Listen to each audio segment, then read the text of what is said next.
아침에나 이제 주일에 교회 출근하다 보면은 이제 교회 오기 위해서 육교를 지나갑니다. 육교 아래 지나가면서 제 눈살을 늘 찌푸리게 하는 것을 매일 봅니다. 첫 번째는 뭐냐면 담배꽁초예요. 많은 사람들이 담배를 피시고 거기에다 그냥 버려두고 가시더라고요. 근데 그 육교 아래 그 담배 피시는 곳에 보면은 금연이라는 분명한 단어가 써져 있거든요. 그것을 볼 때 눈이 찌푸려집니다. 또 하나 찌푸려지는 게 뭐냐면 요즘 탕후루 많이 먹어보신 분도 있고 아이들도 즐겨 하기도 하는데 탕후루 먹고 난 그 막대기와 종이컵이 항상 거기에 자늑하게 있습니다. 이런 걸 볼 때 눈살을 찌푸리는 것, 왜 우리는 이렇게 자그마한 것도 지키지 못할까라는 생각을 하게 됩니다. 마냥 뭐 어린아이의 문제만도 아니고요. 또 어른들만의 문제도 아니라 우리 모두의 문제인 것 같습니다. 이런 우리가 조그마한 것들뿐만 아니라 우리가 요즘 신문 기사에서 많이 보는 것들 중에 하나가 바로 한국 사회가 화가 많은 사회라는 기사들 내용들 보신 적 있을 겁니다. 예전에 화를 좀 참고 감정을 조절했는데 요즘은 감정을 막 그냥 표출해내요.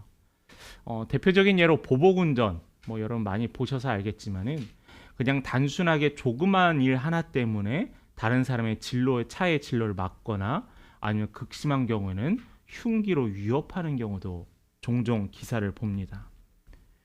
왜 우리 사회가 이렇게 되었을까요? 과거에 비해서는 분명히 우리 한국 사회도 부유해졌습니다. 개개인도 부유해졌고 누리는 생활의 환경이 너무나 많이 변하였어요.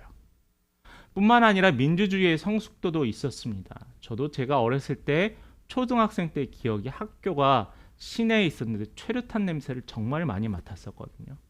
그때는 민주주의를 위해서 싸웠었습니다. 지금은 성숙해졌습니다.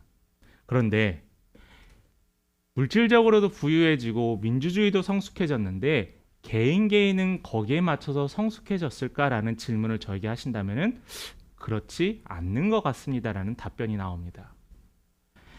저는 이렇게 생각합니다. 우리 한국 사회가 왜 이렇게 미성숙한 사회가 되어가고 있을까? 이 성숙이라는 단어는 다른 게 아니에요. 성숙이라는 단어는 삶에 대한 책임이 바로 이 성숙이라는 단어입니다. 자신의 결정에 대한 책임을 지는 것, 자신의 의사에 대해서 책임을 지는 것, 이 모든 것이 성숙한 사람이 감당해야 될 책임이라는 거죠. 그런데 우리는 나는 아니야, 나는 너희들과 달라라는 생각으로 우리는 미성숙한 사회에 살아가고 있는 것 같습니다. 그렇다면은 우리가 단순히 나이를 먹을 뿐만 아니라 이 성숙함을 이루어야 하는데 기독교인으로서도 성숙함에 이르기 위해 힘써야 한다는 거예요.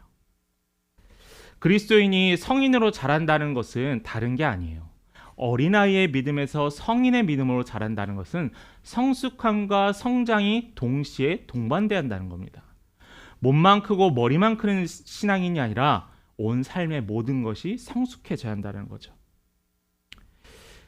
성숙해질 수 있는 가장 큰 방법은 하나예요. 명확한 가장 큰 방법은 예수와 친밀해지는 겁니다. 예수와 가까워지는 거예요.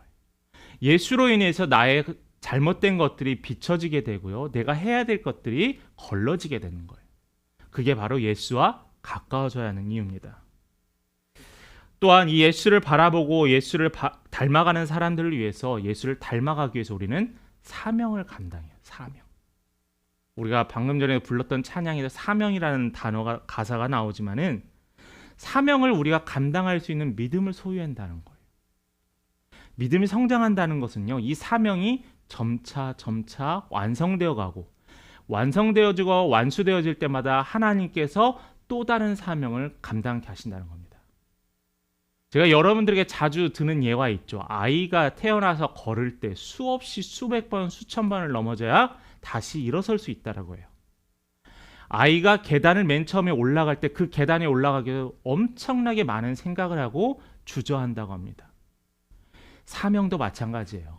그냥 덥석 하나님 왜 나에게 이 큰 사명을 주지 않나요? 왜 나에게 큰 능력을 주지 않나요? 할 게 아니라 지금 당장 나에게 맡겨진 것을 감당하는 게 올바른 사명자의 자세예요.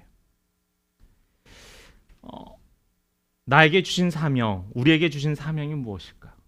그 사명을 감당하면 우리에게 어떤 유익이 있을까? 기쁨이 있습니다. 기쁨. 오늘 본문에서는 이러한 사명을 감당한 성숙한 그리스도인이 한 명이 등장합니다. 성경에서 같이 보셨지만 바로 예수의 제자이고 12사도 중에 한 명인 베드로입니다.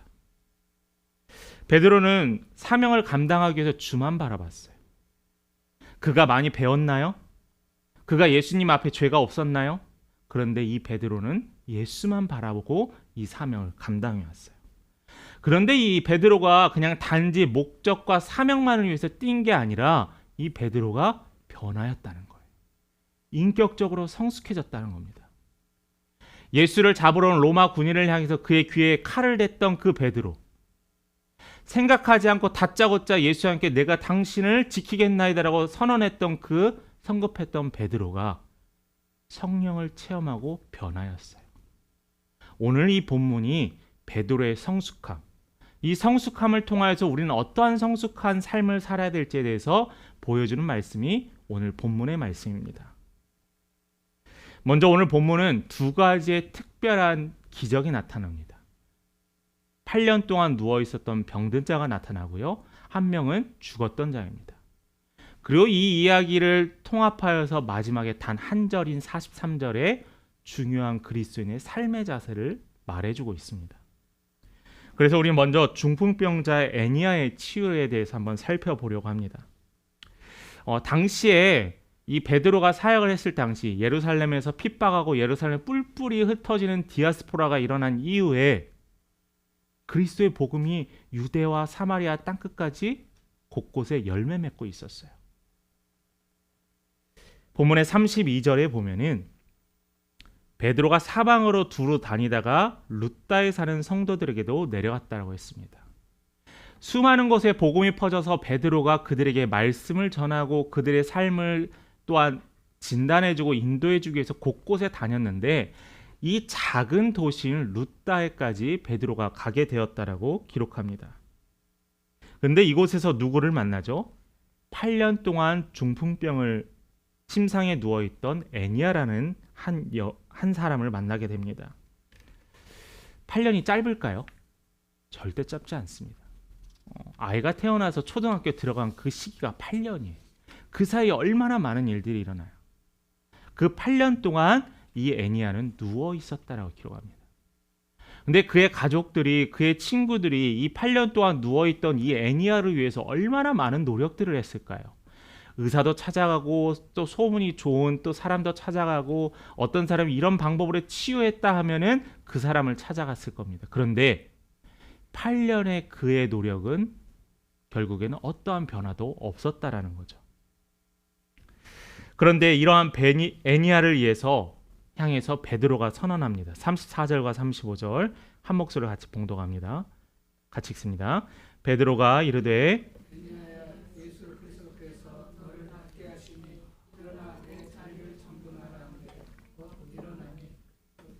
사론에 있는 사람들이 다 그를 보고 주께로 돌아오니라. 자, 여기서 베드로가 애니아를 향해서 이렇게 합니다. 예수 그리스도께서 너를 낫게 하신다. 그리고 또 뭔 얘기를 하죠? 내 자리를 정돈하라. 그랬더니 8년 동안 누워있었던 이 애니아가, 어떠한 치료의 방법으로 시도했던 이 애니아가 일어나게 됐습니다. 기적입니다. 하나님이 하실 수 있습니다. 그리고 35절에 이 소식이 곳곳에 뻗어가고 주의 이름이 선포되어졌다고 기록하고 있어요. 여러분, 방금 이 중풍병자 치유했던 이 기적을 보면서 우리는 예수님께서 공생애 하셨던 그 사건이 떠오릅니다. 친한 친구들이 너무나 사람이 많아, 예수에게 찾아간 너무 사람이 많아서 지붕에서 침상을 내렸던 사건이 있잖아요. 그 침상을 내렸던 사건이 떠오릅니다. 누가복음 5장 14절에 그 당시에 예수께서 그 환자를 보고 이렇게 선포하셨어요. 내가 내게 이르노니 일어나 내 침상을 가지고 집으로 가라. 자, 무슨 말이에요? 예수님께서 일어나 내 침상을 가지고 집으로 가라라고 했습니다. 베드로가 일어나 내 자리를 정돈하라라고 한 거 봤을 때 성경은 베드로가 행한 기적과 예수가 행한 기적의 동일선상에 보고 있어요. 그런데 하나 명확한 게 있어요. 뭐냐면은 누가 했죠? 예수가 했다는 거예요. 예수님의 사역 때는 예수가 했습니다. 예수의 사역 이후에 베드로가 했을 때는 베드로가 뭐라고 했어요? 예수가 하셨다라고 했어요. 그래서 베드로는 실제로 이 기적을 일으킨 자가 자신이 아니라라고 이야기합니다. 예수가 낫게 하셨다라고 했어요. 우리는 다 알잖아요. 예수가 낫게 하신다는 거. 예수가 변하게 하는 건 너무나 잘 알잖아요. 그런데 우리가 여기서 더 유심히 하나 살펴봐야 될 게 있어요. 이 기적에서만 멈추면 안 돼요. 그런데 베드로는 내 자리를 들고 일어나라는 예수님과 베드로의 고백 이후에 베드로는 하나가 더 들어갑니다. 바로 내 자리를 정돈하라라고 했어요. 근데 이것을 원문에 이야기했더니 우리가 생각하는 정돈하다는 것은 침상에 일어나서 이불을 정리하는 걸 정돈이라고 생각하는데 헬라어 원문에서는 베풀라라는 의미로도 사용됩니다. 베풀라. 8년 만에 겨우 일어난 이 애니야를 향해서 베드로가 베풀라라고 하는 거예요. 집에 가서 사람들을 향해서 자랑하고 싶고 나도 뛸 수 있고 걸을 수 있다라는 생각에 자랑하고 싶은데 베드로는 베풀라라고 하고 있어요. 내가 지금까지 8년 동안 누워 있으면서 도움받았던 그들과 똑같이 너도 다른 사람들을 베풀라라고 하는 겁니다. 우리는 오래된 환자가 낫게 되면 그것을 하나님의 은혜의 기적이라고 하죠. 그 기적에 감사합니다. 세상 사람들도요. 조그만 것 하나만 내가 선의를 베풀어도 감사하다라고 이야기해요. 그런데 믿는 그리스도인, 성숙한 그리스도인은 감사합니다 해서 멈추는 게 아니라 이 감사함을 나도 나눠야 한다는 거예요. 이게 성숙한 그리스도인의 삶이라는 겁니다. 그래서 베드로가 정돈하라라고 베풀라라고 했던 거예요. 그런데 여러분, 베푸는 게 쉽던가요? 강단에서 말씀에서 선포되어지는 이 베풀라라는 말씀이 마냥 쉽지만은 않더라고요. 하나님, 제가 지금 베풀 수 없는 상황이에요. 나중에 잘 되면 베풀게요. 하나님, 지금 제가 부족하지만 제가 조금 더 여유로울 때 도울게요. 그런데 예수님은 이걸 원치 않으세요. 여기에서 정돈하라 베풀라 다음에 그 다음에 그 안에 조건이 없어요. 어떤 큰 것을 하라고 하지 않으세요. 내가 할 수 있는 사명에 맞춰서 작은 것을 하라라는 거예요. 그 작은 것을 할 때 더 부어주시고 더 할 수 있도록 인도하시는 하나님이 계시기 때문에 우리는 내가 있는 선에서 베풀면 되는 겁니다.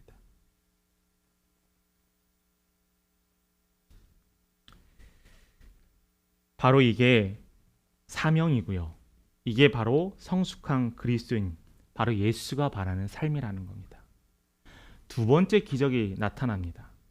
36절부터 42절까지에 보면은 다비다라는 한 여인이 나타납니다. 근데 여러분 본문 보면은 다비다라고도 하고 도르가다라고 하는데 저는 그냥 다비다라고 여러분 편의를 위해서 통일하도록 하겠습니다. 36절을 한번 볼까요? 욥바에 다비다라 하는 여제자가 있으니 그 이름을 번역하면 도르가라. 선행과 구제하는 일이 심히 많더니라고 했습니다. 이 욥바는 위에 애니야가 살았던 그 룻다와는 다르게 상당히 큰 도시라고 기록되어 있습니다. 이 큰 도시에 다비다라는 여인이 살았는데 이 이름이 번역하고 또 이 여인의 삶을 봤더니 선행과 구제하는 일에 힘썼다라는 거예요. 예수를 올바로 믿고 예수의 말씀대로 구제하고 돕는 일에 힘썼던 이 여인, 성숙한 여인이었습니다. 그런데 이 여인이 다락방에 있게 돼요. 37절과 8절 화면에 안 나올 수도 있는데요. 병들어 죽음의 시체를 씻어 다락에 누이니라 라고 했습니다. 그리고 38절에 롯다가 욥바에서 가까운지라 제자들이 베드로가 거기 있음을 듣고 두 사람을 보내어 지체 말고 와달라고 간청하여. 자, 죽으면요 당시 유대인들은 예수님 죽었을 때도 돌무덤이나 무덤에 가뒀잖아요. 잘 씻기고 뭐 향유를 바르고 돌무덤에 누웠습니다. 그런데 이 다비다는 돌무덤에 죽었는데 놓이지 않고 어디에 놨다라고? 다락방에 놨다라는 다락방.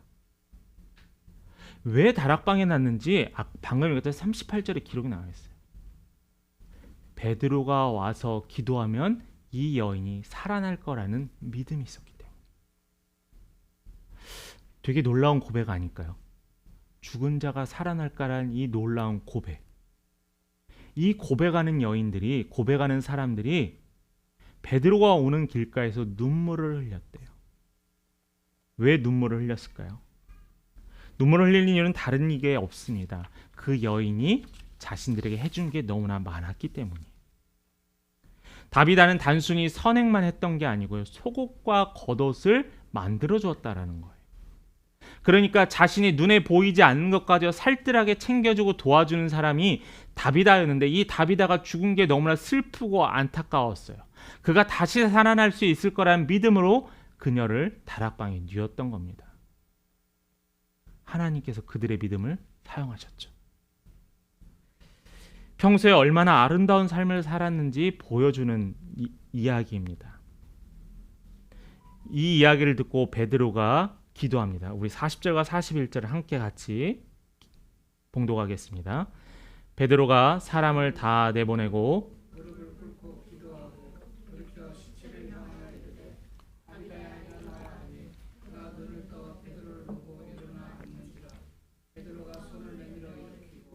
성도들과 과부들을 불러들여 그가 살아난 것을 보이니. 자, 베드로가 사람을 다 보내고 혼자 무릎을 꿇고 기도했대요. 애니야 치유 기적과 마찬가지죠. 비슷하죠. 기도하고 낫게 되었습니다. 기도하고 살아나게 되었어요.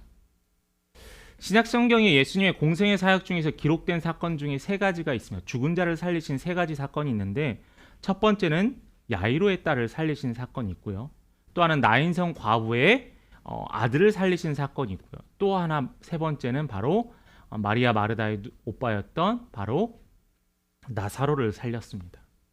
근데 오늘 이 다비다를 살리신 이 사건은, 기적이 무엇과 좀 비슷하냐면은 야이로의 딸을 살리신 사건과 좀 비슷해요. 그러면서 여기에서 분명하게 베드로는 고백합니다. 누가 하셨다고요?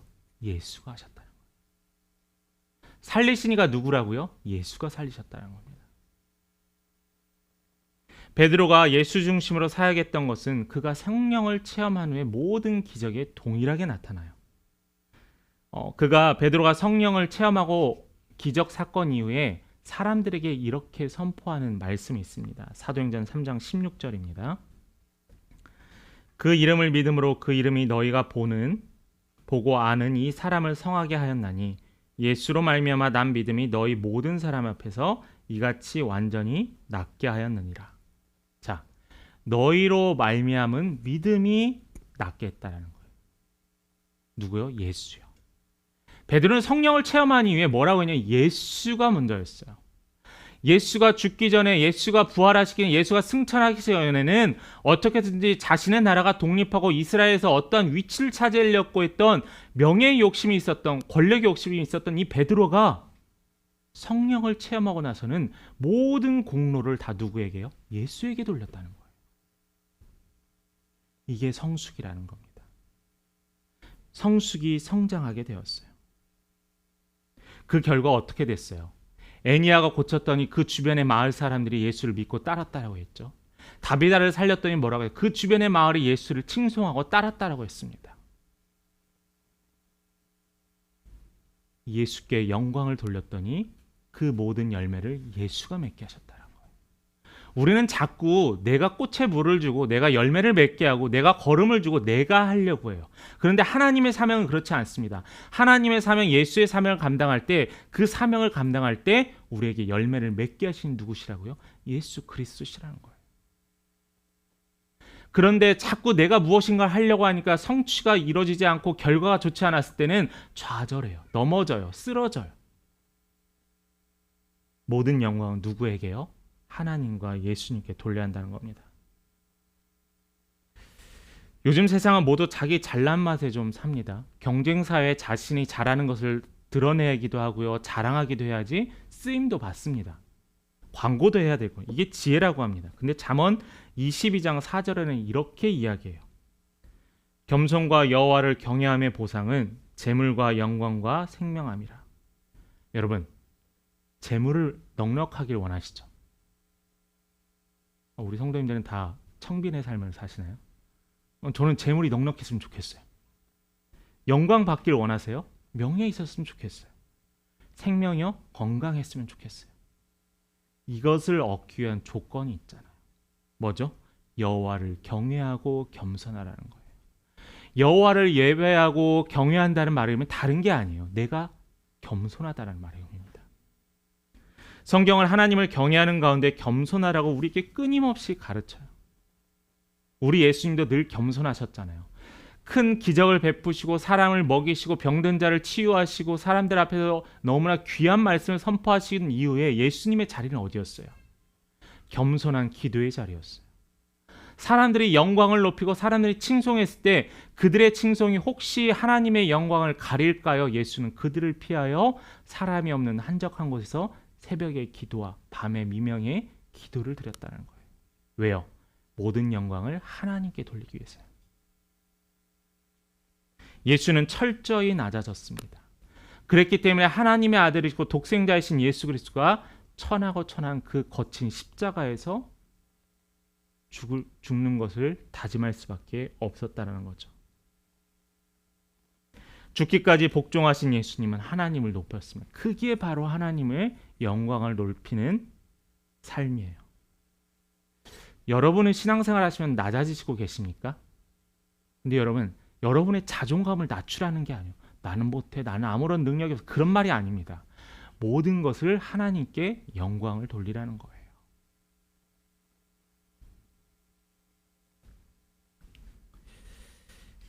시험을 봤는데 좋은 성적이 나왔습니다. 회사에서 취업을 했는데 승진을 하게 됐어요. 먼저 내가 정말 열심히 해서 그것보다는 우린 뭐 해야죠? 하나님 감사합니다. 하나님의 영광을 받아주옵소서. 그렇게 영광을 돌릴 때 우린 또 다른 영광의 거리들이 생긴다라는 겁니다. 이게 바로 성숙한 삶을 사는 그리스도인의 삶이라는 거죠. 제가 설교의 초반부에도 얘기했지만 이 두 가지의 기적 이후에 하나 정말 짧은 43절의 말씀이 추가됩니다. 왜 갑자기 베드로가 두 가지의 기적을 하고 왜 갑자기 어떤 집에 거한다라는 이야기를 했을까? 왜 베드로는 무두장의 집에 거했을까?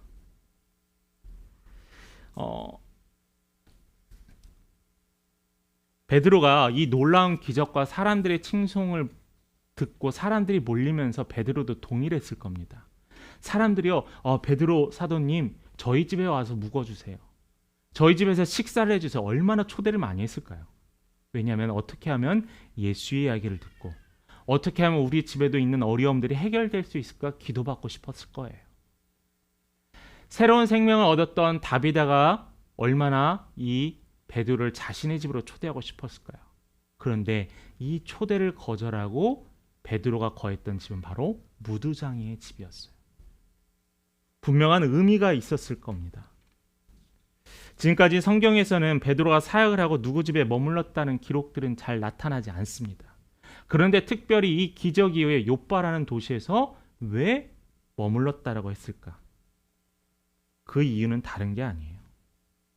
성숙한 베드로의 삶을 보여준다는 겁니다. 무두장이 낯선 단어죠. 무두장이가 뭐냐면은 가죽 공예품을 만드는 직업을 무두장이라고 합니다. 근데 이 가죽 공예품을 만들려면은 가죽은 짐승에 죽여서 짐승의 털로 만드는 게 가죽이잖아요. 근데 이 가죽을 만드는데 아무리 장인이라고 해도 몸에 칼에 피가 묻을 수밖에 없습니다. 근데 당시 유대인의 율법에는 피를 묻힌 자는 정결하지 않다라고 했어요. 피를 묻힌 자는 하나님께 제사를 지내라라고 했습니다. 그런데 이 무두장이라는 직업을 가진 사람은 유대인들보다 철저하게 외면당하고 배척당했어요. 왜요? 그는 정결하지 않기 때문이에요. 그런데 아이러니하게 이들을 정결하지 않다라고 하지만은 무두장이가 만드는 가죽 공예는 또 그들이 사용합니다. 자신은 정결하지 않다라는 사람은 피하면서 한낱 가죽 공예품인 물건은 되게 자주 사용하고 좋게 여기는 모습들. 분명히 이것은 옳지 않은 방법이라는 겁니다. 유대인들이 무두장이를 인간 취급으로 하지 않았지만 그들이 만든 가죽 제품을 소중하게 여기며 살았던 그들의 어리석음. 여러분, 물건보다 사람이 더 소중합니다. 율법은 근데 그렇지 않았다라는 거예요. 저는 이 말씀을 보면서 종합하면서 깨달았던 것은 모든 사람에겐 귀천이 없다라는 겁니다. 예수의 복음 앞에서는 모두 다 평등하다라는 거예요. 너의 직업이, 너의 능력이, 너의 경험이, 너의 신앙적인 연륜이 중요하지 않고 모든 자는 복음 앞에서 평등하다라는 거예요.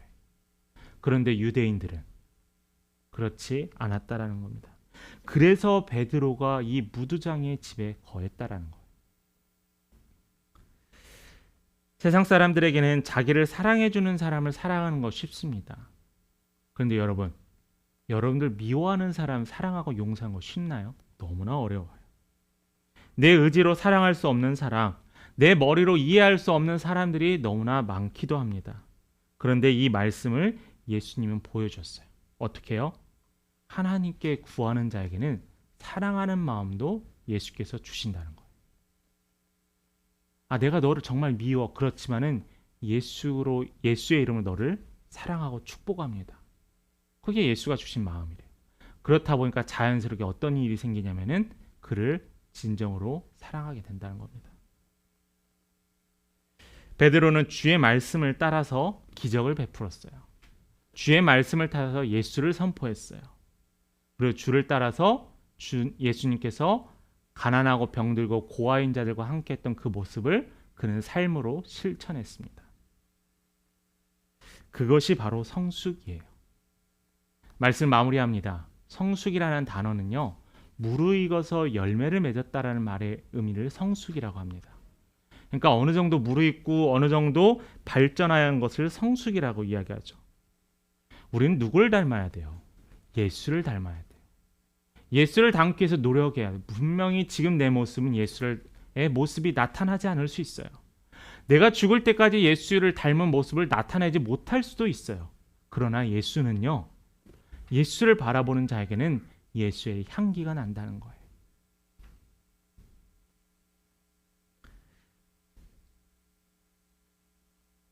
오랫동안 병으로 누워있는 자가 일어났습니다. 죽었던 자가 다시 앉아서 살아났어요. 이것은 오로지 예수만 가능합니다. 이 기적이 우리 삶에서 이제 멈추지 말아야 돼요. 베드로는 유대인들의 편견을 무너뜨리고 무두장이의 집에 가서 그와 함께 거했습니다. 병을 낫게 하고 죽은 자를 살리신 그 기적보다 더 큰 것은 우리의 이웃들과 함께하고 사랑하셨던 그 명령을 따르는 그 성숙의 길이었다는 겁니다. 이게 바로 복된 길이고 이게 바로 기쁨이라는 거예요. 나눌 때, 섬길 때 주는 그 기쁨이 우리 안에 있어야 합니다. 여러분, 성숙한 그리스도인으로서 하나님만을 바라보시고요. 믿음의 정진을 통하여서 믿음만 성장하는 게 아니라 우리의 삶이 예수를 닮아 성숙해지는 귀한 삶의 열매를 맺기를 간절히 축원합니다.